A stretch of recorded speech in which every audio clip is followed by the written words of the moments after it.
since the mice are all away, the cats will play.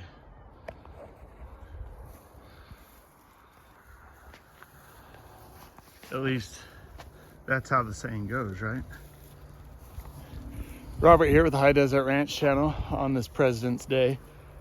Just want to give a little update, because if there's something that gets in the way of making these kind of videos, it's ranch work itself. But I had this little guy, or this mama right here, she had this guy a week ago, which is unplanned, but I'm thinking what happened is, well, I'm pretty sure that's what happened. Last year, I was expecting one more calf, and I found the calf and all that machinery over there dead, of course. And so I still had the bulls out with the cows. I didn't put them back into the bull pen where they belonged. So I think she was bred early, unlike the rest of these cows that have not yet calved. And so we had that little guy. Her teats were pretty engorged. Not like one of these cows where once the teats kind of get engorged, you're in a lot of trouble. You got to have the proper facility to be able to milk it out, get that milk out of her bags, and that those teats shrunk so that the calf can actually suck and latch on to the mom. So I kept an eye on that little guy. I was thinking that maybe we were going to have to take him back home, but it wasn't the case. I don't even know, I forgot my little selfie stick, so I hope you guys can see. I just zoomed out. But anyways, and we actually have snow on the ground. This has been a very odd and unusual winter. If you're new to the channel, we're here at over 6,000 feet in the high desert of the Intermountain West, and we usually have 1 foot to 2 feet of snow on the ground easy on the level here this time of year, and we've got just a couple inches. I've talked to some of my uncles who have lived here longer than me their whole lives, and they have not seen a winter like this. So it's a little disheartening, a little nervous, because including the water content in the snow, we get about 12 inches a year of water, and that's included in the snow. So we get about 5 to 6 feet of snow, and inside that snow is the water that adds up to that total. So so those mountains over there that we get all of our water that sustains our crops and irrigation here in the summertime, June, July, and even into August and September, so we can have alfalfa hay. So I'm really curious to see what's gonna happen.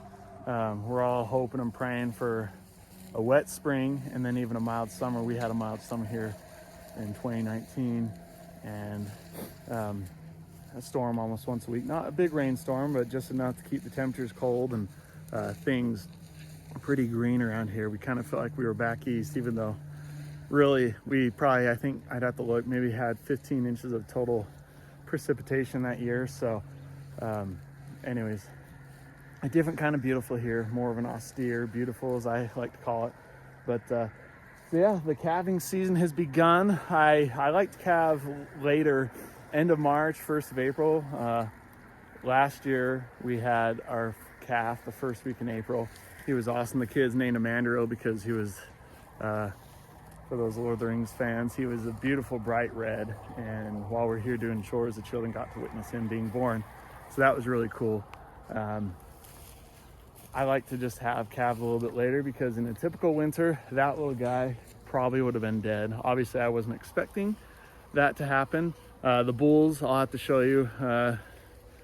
Maybe you walk back to the truck. The bulls, I have them in the pen with the calves from last year. We separated the calves from last year. And if you're new to animal husbandry or don't quite understand, if you don't separate the calves, the moms can't dry out before they calve, and then there won't be the colostrum for the new calves. So they're pretty much settled. I moved them about a week ago.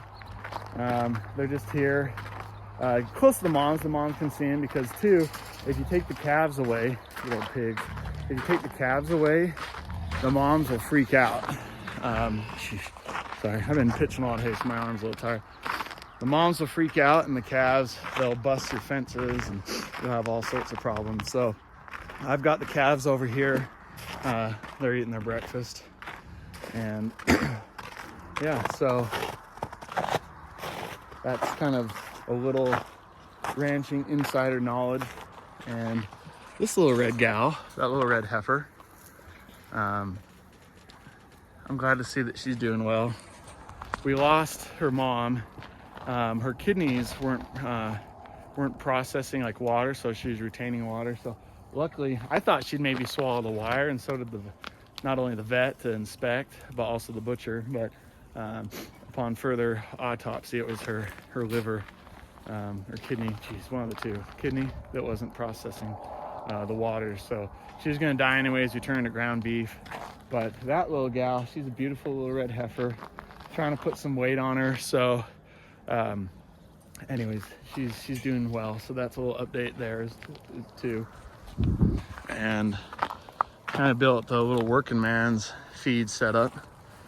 So here's all the calves, all the calves. And yeah, so that's a little update right there. And also too, somebody asked me why I do salt. So there's a little salt right there.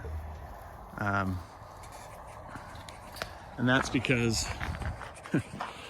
doing this live on the fly unedited. That's just to give them some good trace minerals. So we're fortunate enough to have what's known as Redmond salt here in Utah. It's a little town in southern Utah that has some of the best salt in the world, better than ocean salt, sea salt, Himalayan salt. It's got a lot of awesome trace minerals that you really can't even find anywhere else. And I even recommend it. They sell salt in packages for your supper table. So anyways, that was also another question I got, why the salt, and that's why. And then I've even got salt out for the mama cows.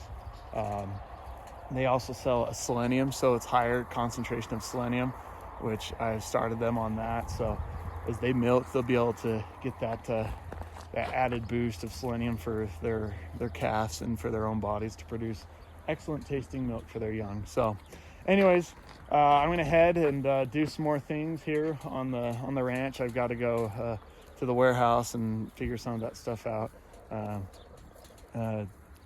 Just do some more things here on this President's Day. There's never a holiday or a day off here on the ranch.